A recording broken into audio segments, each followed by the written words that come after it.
Read yesterday about the great leadership of Shmuel, the prophet and judge Shmuel, who this book is named after. But most of the stories of Shmuel's life are him with other people, him under the tutelage of Eli, and him then appointing kings in the future. That is really the only chapter that we learn that really demonstrates and talks about him leading Bnei Israel. And now we skip to later on in his life. So we begin in chapter 8. Vayihi ka'asher zakein Shmuel. And when Shmuel got older, vayasam et banav shoftim liYisrael. He makes a similar mistake that his teacher, his mentor, Eli made, that he places his sons as judges over Israel. Vayhi Shem beno habachor Yoel, v'Shem mishneo Aviyah, shoftim b've'er shava. And his children, his older son Yoel and his younger son Aviyah, were judges in Be'er Sheva. Now, this seems strange in some ways. We talked about the end of the last chapter. What made Shmuel so great was the fact that he traveled around. He did the circuit. He was available to people. He used to go to them and make them feel good and make them feel wanted and desired and cared for. But his sons here are only staying in one place. They're only in Be'er Sheva. And that seems, at least to me, to be problematic thing. They should have been traveling around. And that's pointed out by some of the commentaries, the Malbim and others. But it seems that there is worse than just that. Continue in verse 3. V'lo halchu vanav b'darachav v'yitu acharei habatza v'yichu shochad v'yatu mishpat. So, however, not only did they not follow his ways in terms of traveling around and coming to the people, but they also were more concerned about gain. They were more concerned about making money, and thus they accepted bribes and they perverted or subverted justice. And so it wasn't just that they didn't follow their father and they stayed in Beersheba, made the people come to them, but they actually did things that were very, very problematic as judges. The main thing that we're told to not do, which is not to have judges who accept bribes. Justice is supposed to be blind. It's not supposed to be influenced. And it's a little disappointing from Shmuel. We don't see them being as terrible as his as the sons of Eli in any shape or form. But it's disappointing to see a great leader like Shmuel that he's unable to, just puts his sons in charge, and we don't know more about it. But let's see what happens as a result, and that's what's most significant. Vayikabsu kol ziknei Yisrael vayavo el Shmuel haramata. So in verse 4, all of the elders of Israel, they go and they gather together to speak to Shmuel in Ramah. So this is a place, right? Shmuel would always go to them, but Shmuel A has gotten older, and B, they have a pressing matter that they want to speak to him, and thus they go to his home to Ramah, to the hill country. Right? In case they don't remember, in case he doesn't know, he doesn't look at the gray hair, he doesn't look at the balding head, whatever it might be, they say, Shmuel, you've grown old. Thanks for the reminder. Uvanecha lo halchu bidrachecha. Sadly, your children, they don't say the word sadly, your children have not followed in your ways. Meaning they're not righteous like you. They're not the great leaders that you are. Ata sima lanu melech lishoftenu kechol hagoyim. And therefore, place upon us, appoint for us a king like all of the nations. Vayera hadavar be'enei Shmuel ka'asher amru tnu lanu melech lishoftenu. Vayitpalel Shmuel el Adonai. When Shmuel heard their request that they wanted to have a king to govern over them, he was disgusted. He was displeased. And Shmuel then goes and turns to God. The question here is to what did they say that bothered Shmuel so much about this? Why were they so bothered? Was this a personal? He was upset personally because he was their leader. What do they need a king? Their commentaries, Rashi cites the idea that it was when they said Kichol Hagoyim, let us have a nation let us have a king like all of the nations. That's not the way Bnei Israel are supposed to be. They're not supposed to be like the other nations. We're supposed to be doing things in our own way, and that's oftentimes a common explanation that's given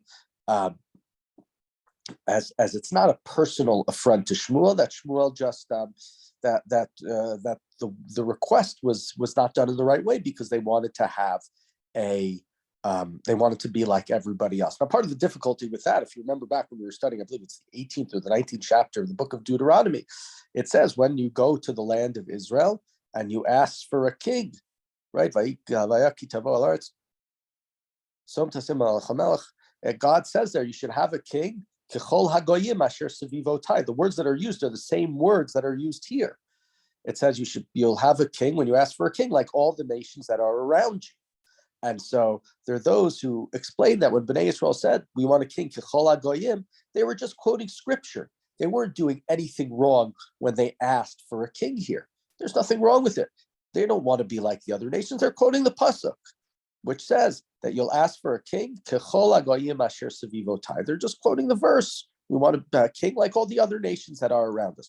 Furthermore, right, we know from the past book, from the book of Judges, that they need a king. The whole idea, and this is obviously the way the book of Judges was written in that way, the book of Shoftim, is that it's showing the excuse me, the anarchy that reigned during the time period of the Shoftim, when there were lack of judges, the civil wars, the gang rapes, the houses of idolatry, the looting, the stealing. Bnei Israel are not together. And so there's a debate here just generally, and we talked about it way back in the book of Deuteronomy about kings in general, and trying to understand whether Shmuel is personally affront or whether he sees it as a sin. But either way, he turns to God to ask God for their forgiveness, to ask God to help them. And let's continue there with verse 7. Vayomer Adonai el Shmuel, Shma b'kol ha'am l'chol asher yarmu elech, ki lo otcha ma'asu, ki oti ma'asu mibloch alehem. God's response seems to imply that Shmuel was personally bothered, because God says, listen to what they requested, because they are not rejecting you, they are rejecting me as their king. Right? God wouldn't have to say to Shmuel, they're not rejecting you, if Shmuel did not feel rejected.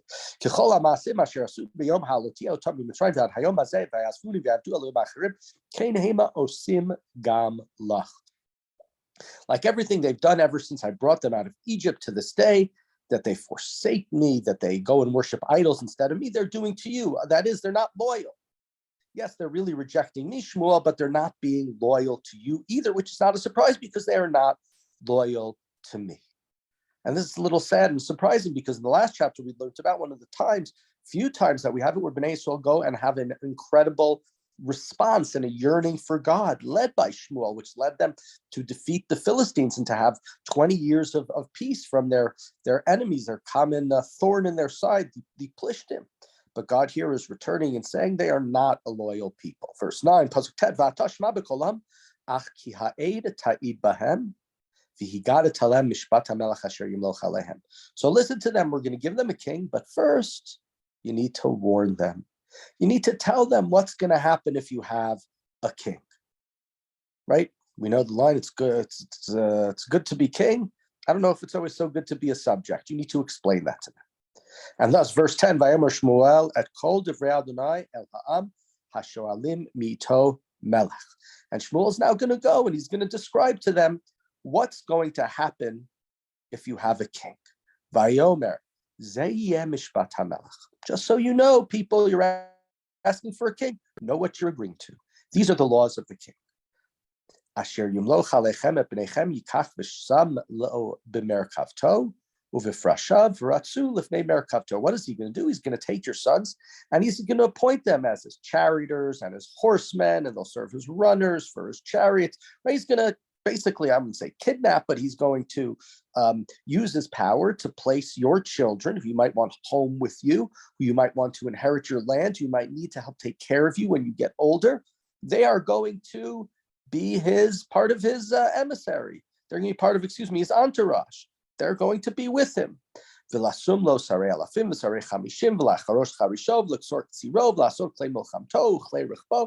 also going to use them as in the army as chiefs over different groups of soldiers of 50s, of hundreds, of thousands. And he's also going to use them personally to plow his fields, to reap his harvest, to make his weapons, equipment for his chariots. Right? And he's going to help. He's going to use them for national reasons, and he's going to use them for personal reasons. Furthermore, he's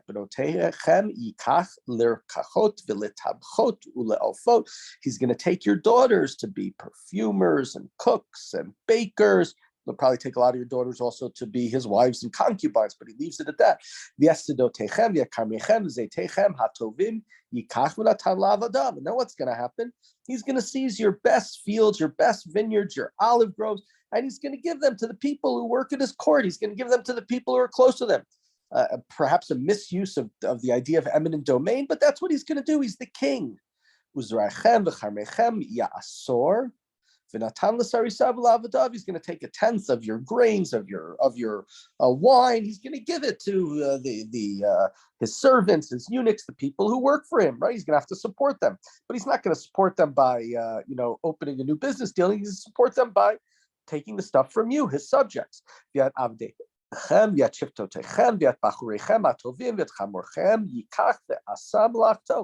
take your male slaves, your female slaves, the good young men. You'll take your donkeys. He'll put them to work for himself. So he's going to take a tenth of all your flocks, and you'll become his slaves. So it doesn't sound so bad. He's only saying that he's going to take a tenth. I think a lot of kings take a lot more than that. Continuing verse 18,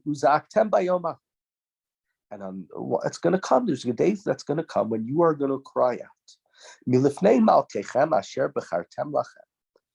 about your king, or because of your king who you have chosen. But God is not going to listen to you on that day. You made your bed. You got to sleep in it, right? You want this decision? Understand the ramifications thereof. What's going to happen to a king, where the institution of kingship built into it in many ways is the idea of abuse of power, that the being a king allows you to do all of these things. Nevertheless, verse 19, Vayimanu ha'am l'shmoa b'kol Shmuel vayomru lo ki Elimelech yeh aleinu. The people refuse to listen to the warnings, and they say, no, we want a king. Vayinu gam anachnu k'chol hagoyim v'shaftanu Tanu ushafatanu malkenu v'yatza lefanenu v'nilcham and milchamotenu. No, we want to be like everybody else, to have a king who judges over us and who leads us in war and in battle. And this at the end of this verse is the most important aspect of this request, right? They want to be led in battle. They are a people who, for years, haven't been a united people. They've been tribal. They've been clans. They haven't been a nation. And in some ways, in those ways, it almost appears like their request is a good request. It's still somewhat a rejection of God, as we saw in the last battle when Bnei Israel were repentant and were devout, that God led them in battle. And that's why God said he was rejected, not Shmuel. But the idea of having a king to lead them in battle, to unite them together, is not a terrible request. Vayishma Shmuel kol divrei ha'am vayidabram ba'oznei Adonai. And Shmuel goes and he reports back to God. Not that God didn't hear, but that's his job, to serve as the middleman between God and Bnei Yisrael. Vayomer Adonai el Shmuel shma b'kolam v'himlachta lahem melech vayomer Shmuel anshe Yisrael l'chu ish li'iro. So God says to Shmuel again, listen to what they said. They want a king, give them a king. And Shmuel tells the people to go back home. Presumably, when he tells them to go back home, he's also saying with them that God has listened and a king will be appointed over you. And so here, this chapter, it's chapter 8, where we are now transitioning from Shmuel as leader to Shmuel as appointer of the future king. And we know future kings is a very, very significant chapter, because it's the beginning of moving from the time of the judges, tribal period, Bnei Israel not united, to the time period of the kings, where we will have kings who will who will unite Bnei Israel. Of course, there'll be civil wars, and it won't be so simple. It won't only be one kingdom, but a major change. And coming back to something this chapter demonstrates and shows, we talked about this back in the book of Deuteronomy, the whole question of whether or not having a king is seen something that is a positive thing according to Jewish life, or not? Is it a mitzvah or not? We talked about way back then, but we'll repeat it. Maimonides seems very pro-king. He talks about the Mashiach, the one who will in the future redeem us, as being Melech HaMashiach, the idea of a king. He was very positive about kings, and thus, downplays, I would assume, some of the commentaries who are saying here that Bnei Israel have bad motivations, and others like the Abarbanel, who was very anti-king, presumably due to him being a treasurer of King Ferdinand and Queen Isabella when the Jews were exiled and kicked out of Spain during the expulsion and the years before that during the persecution of the Jewish community who did not convert. He's very anti-king, and he looks at this chapter and says, you see, God doesn't really want a king. God is just giving in and allowing you to have a king because you want to be like everybody else. And in that way, it's similar to a number of other mitzvot in the Torah. There are a number of mitzvot which are sort of directed at the baser side of humanity, that are concessions to humanity. The most obvious example that we talked about is back in Parashat Kitetse, the idea of the Eshet Yafat Torah, that if you find a woman on the battlefield and you want to sleep with her, there are different commentaries exactly as to how this is allowed, but you are allowed to sleep with her. And there the Torah says, the commentaries say that this is Dibra Torah Keneged Yetzer Hara. This is not something the Torah wants for you to basically sleep with some woman you find on the battlefield, to be intimate with her. The Torah understands that this is what happens during the war and is trying to tell you how to do it in the, whatever this means, most best way possible. So here too, there are those commentaries who say, no, God doesn't really want a king. God's supposed to be the king of Bnei Israel, but because everybody else has a king, they want to be led in battle, they want to be united, and they can't unite themselves together just behind the throne of God. God will give them the concession, and God will allow Bnei Israel to have a king. Who will be this first king? What will we know about him? Well, that discussion will begin in our chapter tomorrow.